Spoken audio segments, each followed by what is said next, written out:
Boss వాడే బాదం బాబా. భక్తులారా ఆవేశపడకండి, ప్రతి ఒక్కరికి పిక్కలు అందుతాయి.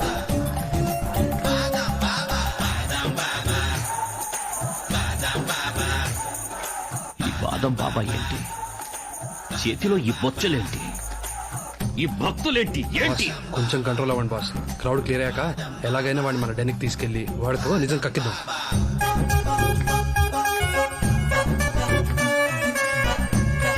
బాబా నాకు పిక్కబడింది బాబా.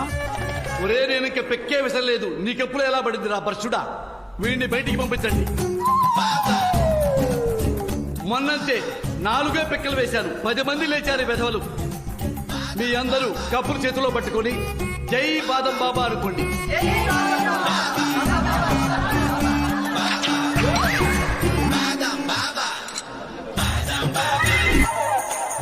భక్త, నువ్వు కూడా మహర్జాతకుడవి. ఇంతకు ముందు ఇలాగే ఒక భక్తుడికి ఇలాగే 4 పిక్కలు పడ్డాయి. 200 కోట్ల గజపతి అయ్యాడు. నావే 200 crores. పద లోపలికి. నాయనా, బాడీలో వడకూడని అవయవాలు కూడా వడికిపోతున్నాయి, తమరు క్షమించాలి. భక్త, నువ్వు మహర్జాతకుడివి. ఆ 200 కోట్ల గోల్డ్ బ్రిక్స్ ఎవడు తీసుకెళ్లాడో చెప్పకపోతే నీ బాడీలోకి ఈ 4 బుల్లెట్స్ వరుసగా దిగిపోతాయి. వాడు నా దగ్గరికి వచ్చిన మాట వాస్తవమే. 4 పిక్కలు వేశాను. అదృష్టానికి వాడికి 200 కోట్లు దొరికినాయి. అది మన చేతుల్లో లేదు. అదే తెలుసుంటే నేనే తీసుకునేవాడిని కదా. కానీ ప్రస్తుతానికి వాడు రంగనాయని ఇంట్లో కేరళలో ఉన్నాడయ్యా. రై, కేరళకి వెళ్ళి వాడిని ఎత్తుకొచ్చేయండి. మన గోల్డ్ దొరికే వరకు వీడి ఆశ్రమం కలెక్షన్ మన అకౌంట్ లోకి వేసేయండి. రా రా రా రా. నీకోసమే వెయిట్ చేస్తున్నాను. మా ఊర్లో ఈరోజు పండగ. అంటే పడవ పందాలు పరవాణాలు అనమాట. అవన్నీ కోస్టల్ కేరళలో. ఇక్కడ సైకిల్ రేస్. సైకిల్ రేసా? ఎస్. ఈ పందెంలో గెలిచిన వాడు ఈ ఊరికి నా ఇంటికి దగ్గర అవుతాడు. మీ ఇద్దరులో ఎవరు దగ్గర అవుతారో చూద్దాం. ఇప్పుడు దగ్గర అవడానికి ఈ పందాలు ఎందుకు సార్? నీకు సమాధానం కావాలా, దగ్గర అవ్వడం కావాలా? పందెం పెట్టేది గెలవడానికి. ఓ మనిషిని, ఒక మనసుని. బ్లెస్ మీ మామయ్య.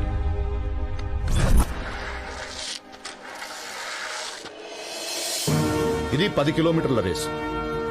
నేను ఈ జెండా ఊపుతాను. ఆ తర్వాత ఈ ఊపిన జెండాన్ని అక్కడ పెడతాను. ఈ 10 కిలోమీటర్ల పందెం ముగించుకుని ముందుగా ఎవరు ఈ జెండాన్ని నాకు ఇస్తారో వాళ్లే విన్నర్.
లిఫ్ట్ అదే.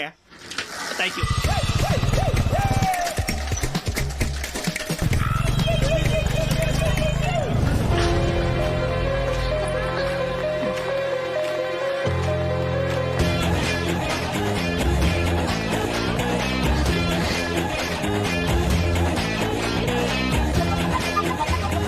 I won my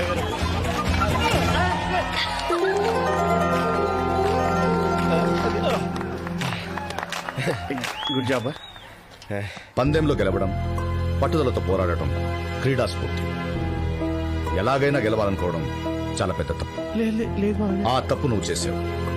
మోసం చేసావు కాబట్టి శిక్ష తప్పదు. 1 నెల రోజుల పాటు సెంట్రల్ కిచెన్ నుండి భోజనం క్యారేజీలు ఇంటింటికి సప్లై చేయాలి. Carry on.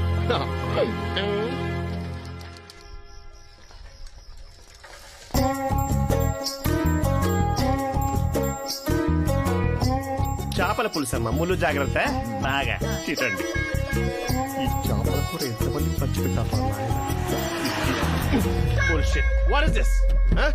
What's happening? Hello, నీకు రంగనాయర్ అల్లుడు ఎవరో తెలుసా? ఏం మాట్లాడుతున్నారు? ఆ తడిసిపోయిన బ్లాకెట్ ఫేస్. ఈ ల్యాండ్ మీద భూమి ఉన్నంత వరకు, స్కైలో ఆకాశం ఉన్నంత వరకు రంగనాయలు నేనే, నా మావయ్య ఆయనే. పనేంటి?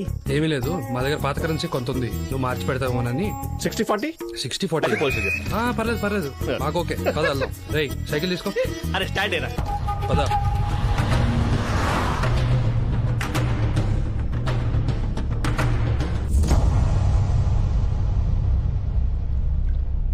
నేనేంటి ఇక్కడ జలకలాడుతున్నాను? ఎవరా కన్యలు? ఏంటా కాళ్ళు? What a beauty, what a beauty. Beauty with bullets. Who are you? నిన్నిక్కడికి ఇంపోర్ట్ చేయించింది నేనే. అవునా? But who are you? Hey, ముందు దాన్ని పట్టుకో చెప్తా. ఓకే, పట్టేస్తా. పట్టుకోండి సార్, పట్టుకున్నాను. ఏయ్, పట్టుకోమంది కాళ్ళు కాదు, కాయిన్స్ కాయిన్స్.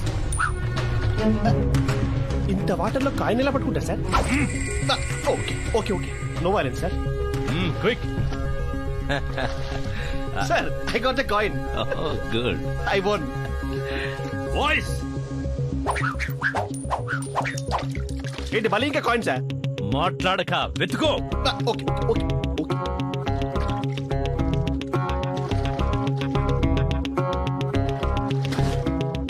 సార్, నాకు తెలిసి ఇంకో ఎక్స్ట్రా కాయిన్ కూడా దొరికింది sir. Boys, girls, coins. Sir sir, enough sir, I can't sir.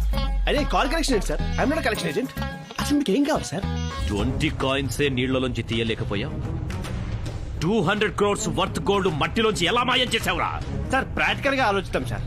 నా దగ్గర 200 crores ఉంటే బాహుబలి పార్ట్ 3 ద రివిజన్ తీసేవాను సార్. నువ్వు మామూలుగా అడిగితే చెప్పవు గానీ బాయ్స్. అదే సార్, అదే సార్. అయ్యో. అదే sir, please help me sir, please help me sir, please. Stop. ఆ గుర్తున్న వాళ్ళు దేవుణ్ణి నమ్మరు. వీడు బాబా దగ్గరికి వెళ్ళాడంటే నేను నమ్మను.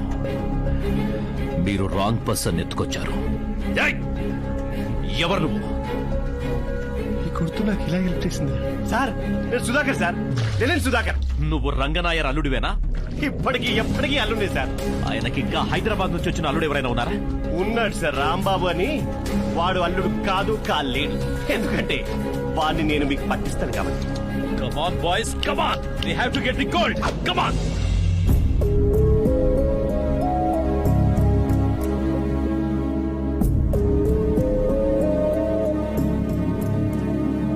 ఎప్పుడు ఎవరిని ఏది అడగని ఈ రంగనాయర్ గారు స్వయంగా మా ఇంటికి వచ్చి వాళ్ళ అమ్మాయికి మా అబ్బాయిని అడిగారు. ఆనందంగా ఇచ్చాం. కానీ ఏం జరిగింది? పెళ్ళై 2.5 ఏళ్ళయింది. ఏ మనవడో మనవరాలో పుడతారని ఆశపడ్డ మాకు వాళ్ళ మౌనమే అర్థమైంది. చుట్టుపక్కల వాళ్ళు అడిగే ప్రశ్నలకు సమాధానం చెప్పలేక వాడు ఇక్కడే ఉండిపోయాడు. అందుకే అడుగుతున్నా, మా కోడల్ని మాకు ఎలాగూ ఇవ్వలేకపోయారు.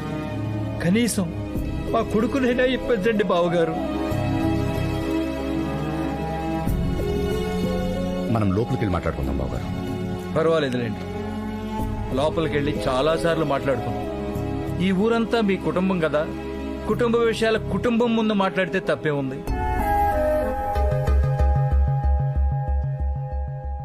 భగభగ మండే సూర్యుని కూడా నిబ్బరంగా తలెత్తి చూసే రంగనాయర్ గారు ఈ రోజు ఊరందరి ముందు తల దించుకుని నుంచున్నారు. ఎందుకో తెలుసా? కూతురు కోసం.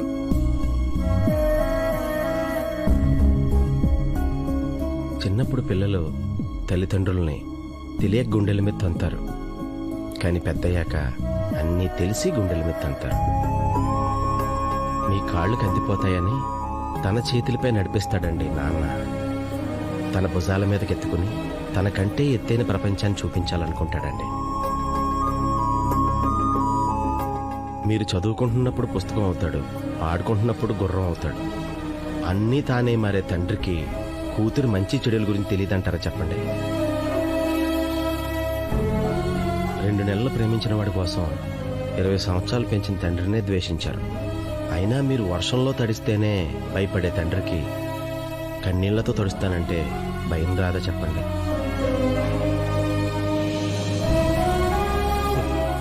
మీకు నడక నేర్పిన తండ్రికి మీరేసేది అడుగో తప్పటడుగో తెలీదంటారా? ఏం పర్లేదమ్మా, ద్వేషించు, తండ్రి కదా. సారీ అండి, మీ కుటుంబ విషయంలో కల్పించుకునేంత చనువు కానీ ఊరు విషయంలో మాట్లాడేంత స్వతంత్రం కానీ నాకు లేదండి. కానీ కేరళ అంతా గర్వంగా చెప్పుకునే ద గ్రేట్ కామ్రేడ్ రంగనాయర్ గారు అందరి ముందు తలదించుకోవడం చూడలేక ఇలా మాట్లాడానండి. నేను తప్పుగా మాట్లాడుంటే నన్ను క్షమించండి సార్.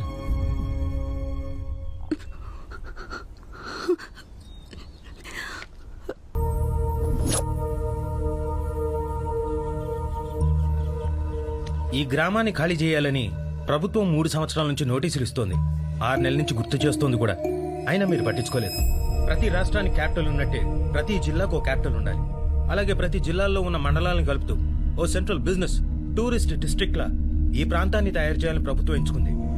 ఇక ఈ హైవేను కలుపుతూ ఇక్కడ మల్టీ స్టోరేడ్ బిల్డింగ్స్, మల్టీప్లెక్స్లు, tourist resorts, ayurvedic spas, cultural centres ఇలాంటివన్నీ కడుతుంది.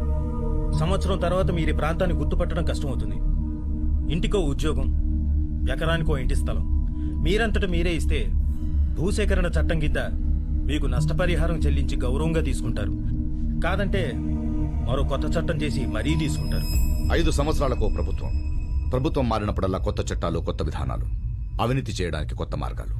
సార్, ఇక్కడ మీరు సేకరించడానికి భూములేం లేవు. మేముగా పంపిస్తే వేరేలా ఉంటుంది. మీరే వెళ్తే బెటర్. సార్, నేను ఈ జిల్లా కలెక్టర్ని. కొంచెం మర్యాదగా మాట్లాడండి. You are a public. నువ్వొక సేవకుడివి. సేవకుడు మర్యాదగా మాట్లాడాలా, యజమాని మాట్లాడాలా? కలెక్టర్ గారు, మాకు ఈ ఊరితో ఎనలేని అనుబంధం. ఈ మట్టితో 40 ఏళ్ల సావాసం. ఇక్కడ మనుషులతో స్నేహాలు, మాటల్లో బంధాలు, పొలాలతో జీవితాలు ముడిపడిపోయాయి. ఒక కాగితం ముక్క చూపించి వెళ్లిపోమంటే వెళ్లిపోతామని ఎలా అనుకున్నారు? మాకు ఈ ఊరంటే ప్రాణం. ఒక్క అంగుళం కూడా వదలం. పేదవాడిని తేలిగ్గా చూడడం ప్రభుత్వానికి ఎంత అలవాటో, మా హక్కుల కోసం పోరాటం చేయడం మాకు అంతే అలవాటు. ఆ ఎర్ర జెండాని చూశారా? ఎప్పుడు మా చేతుల్లోకి తీసుకుంటామా అని ఎగిరెగిరి మరీ చూస్తుంది. ఆ అవకాశం కల్పించకండి, తట్టుకోలేదు. మీకు నిజంగా కలెక్టర్గా పనిచేయాలని ఉంటే వెళ్ళి మీ నాయకులకు చెప్పండి, జరుగుతున్నది తప్పని, వాళ్ళ నిర్ణయాలు తప్పని చెప్పండి, జీవోలు క్యాన్సిల్ చేయమని చెప్పండి. ఆ క్షణం వరకు మేమిక్కడ ఆమరణ నిరాహార దీక్ష చేస్తున్నామని చెప్పండి. లాల్ సలాం, లాల్ సలాం, లాల్ సలాం. Okay, welcome back. అయ్యా, మీరుండగా మన భూములు ఎవరు లాక్కుంటారయ్యా? పదం దీక్షలో కూర్చుందాం. ఊర్లో చేతక నడవలేని పెద్దవాళ్ళు ఉన్నారు, బడికి పోయే పిల్లలు ఉన్నారు, ఆడవాళ్ళు ఉన్నారు. పంట ధాన్యాల అమ్మకాలు జరుగుతున్నాయి. మీరంతా ఇక్కడే ఉంటే ఊరు స్తంభించిపోతుంది. అలా అంటారేంటయ్యా? మీరు వెళ్ళండి. అది కదయ్యా, నాయకుడు అనేవాడు నలుగురిని నడిపించాలి గాని నలుగురి మీద సవారీ చేయకూడదు. నా మీద గౌరవం ఉన్నవాళ్లు 5 నిమిషాల కన్నా ఎక్కువ ఇక్కడ ఉండకూడదు.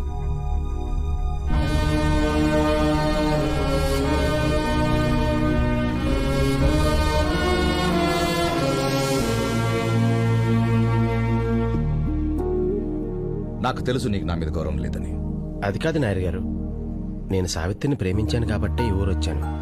నా ప్రేమలో బాధ్యత కూడా ఉంది. మీరు వీళ్ళందరికీ నాయకుడు కావచ్చు. రేపు నాకు సావిత్రికి పెళ్ళైతే మీరు నాకు మామయ్య అవుతారు. అలాంటి మీరు నిద్రాహారాలు లేకుండా దీక్ష చేస్తుంటే నేను చూస్తూ నిద్రపోలేను. నిరాహార దీక్ష అంటే నిమ్మరస తాగినట్టు కాదు. పద కూర్చుందాం.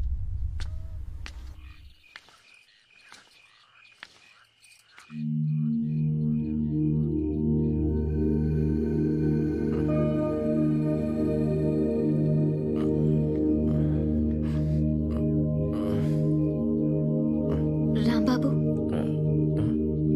కొంచెం మాట్లాడాలి. నువ్వు నా కోసం చాలా ఇబ్బందులు పడుతున్నావు రాంబాబు. ఇప్పుడు కూడా నేను నీకు నిజం చెప్పకపోతే నా ప్రేమకు విలువే ఉండదు. ఇప్పుడు ఏమైంది సావిత్రి? నువ్వనుకుంటున్నట్టు ఆ స్టార్ జాతకం నాది కాదు. నువ్వంటే నాకు ఇష్టం, ఎందుకో తెలీదు. చూసిన వెంటనే నచ్చేసా. వేరే దారి లేక ఆ జాతకం మీద నా పేరు రాసి నా ఫ్రెండ్ వచ్చినా వద్దనలేక నువ్వు నన్ను ప్రేమించేలా చేశాను. I'm sorry, but I truly love you రా.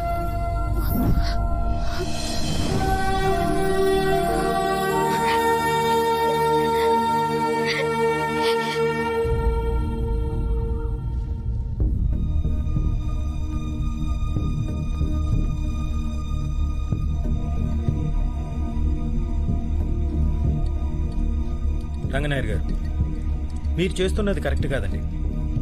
ప్రతివాడు పక్క దేశాలు అభివృద్ధి చెందుతున్నాయి, మన దేశం అక్కడే ఆగిపోయిందంటాడు. కానీ ఆ ప్రజలే సహకరించకపోతే దేశం ముందుకెళ్ళ వెళ్తుందండి. తీసుకోండి. ఏంటండి, మేము ఊరిచ్చేస్తే ఏకంగా దేశమే ముందుకెళ్ళిపోతుందా? పాలు తాగి రొమ్ము కుద్దడం అంటే ఏంటో తెలుసా మీకు? తెలిసి ఉండదులేండి, డబ్బా పాలు తాగి ఉంటారు. ఎవరు నువ్వు? కష్టం తెలిసినోడిని, నష్టం చూసినోడిని, సాయం పొందినోడిని, సాయం చేసినోడిని, వీళ్ళు పెట్టిన అన్నం తిన్నోడిని.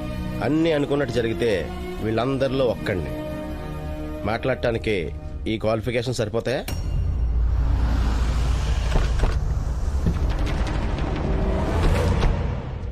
సార్, ఊరంటే బిల్డింగ్లు కట్టే స్థలం అనుకుంటున్నారేమో. కాదండి, ఊరంటే జనం అండి, వాళ్ళుండే ఇళ్ళండి, వాళ్ళ మధ్య బంధాలండి, వాళ్ళు దున్నే పొలాలండి, అవి ఇచ్చే పంటలండి, పండించే రైతులండి. అలాంటి రైతునే లేకుండా చేసేస్తే దేశం ముందుకెలా వెళ్ళిపోతుందండి?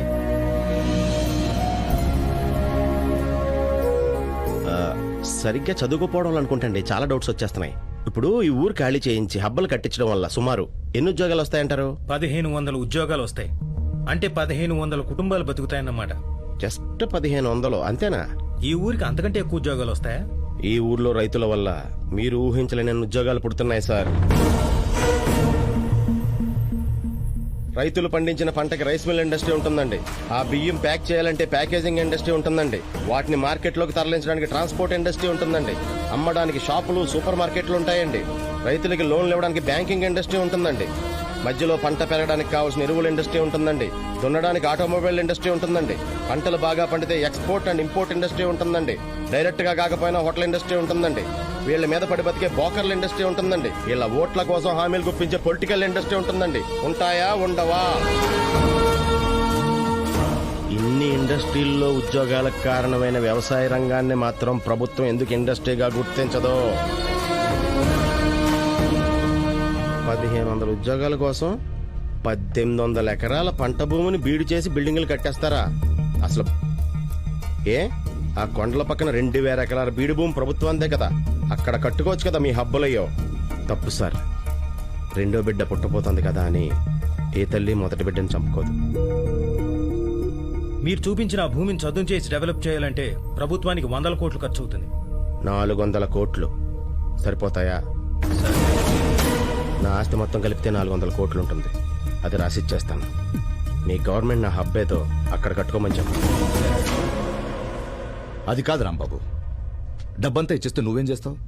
భూకంపం వచ్చి ఒకవేళ ఊరంతా నేలమట్టం అయితే నీ భార్య బిడ్డను ఎలా పోషిస్తావని మీరు అడిగినప్పుడు పోషిస్తాను అని ఏ ధైర్యంతో చెప్పానో అదే ధైర్యంతో బతికేస్తానండి. జనరల్గా మనిషికి కష్టాలు కుందేల్లాగా ఫాస్ట్గా వచ్చి తాబేల్లాగా స్లోగా వెళ్తాయంటారు. కానీ నా జీవితంలో డబ్బు ఎప్పుడు కుందేల్లాగా వచ్చి కుందేల్లాగానే వెళ్ళిపోయిందండి.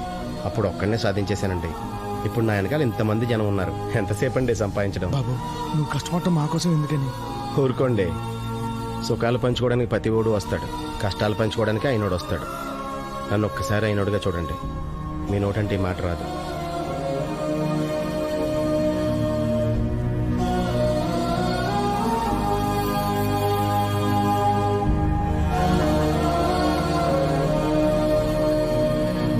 యో గ్రేట్. ప్లీజ్. దేవుడు దేవుడు అంటుంటావే, ఆ దేవుడు ఎక్కడున్నాడో తెలుసా? మంచి చేసే ప్రతి మనిషి గుండెలో ఉంటాడు. ఇప్పుడు నా దగ్గర డబ్బులు లేవు. నేను పేదవాడిని. మరి సావిత్రి నాకు ఇచ్చి పెళ్లి చేస్తారా? జేబు నిండా డబ్బున్నోడే ధనవంతుడిని ఎవరన్నారు? ప్రజల గుండెల్లో ఉన్నవాడే అసలైన ధనవంతుడు. సావిత్రిని తీసుకుని ఇంటికి వచ్చి. అలాగేనండి.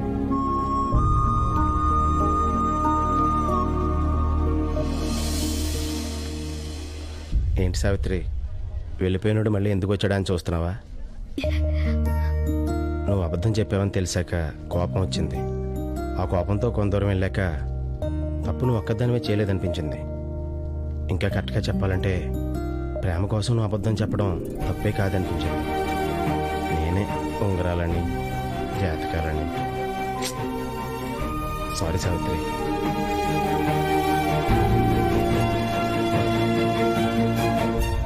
ఏంటి బాస్ ఈడు? చిన్నప్పటి నుంచి నేను కూడా అంతేరా బాబు.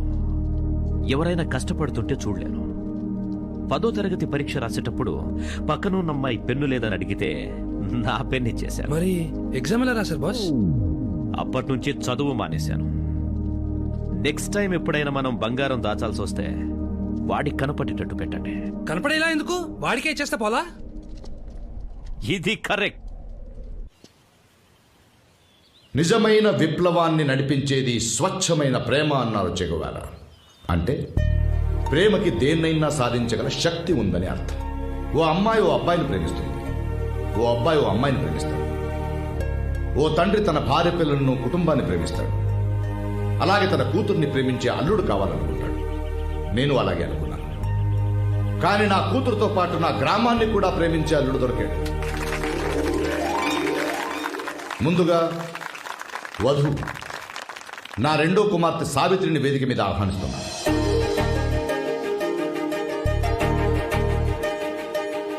ఇప్పుడు మనందరికి సుపరిచితుడైన నా కాబోయే అల్లుడు రాంబాబు గారిని వేదిక మీద ఆహ్వానిస్తున్నాను.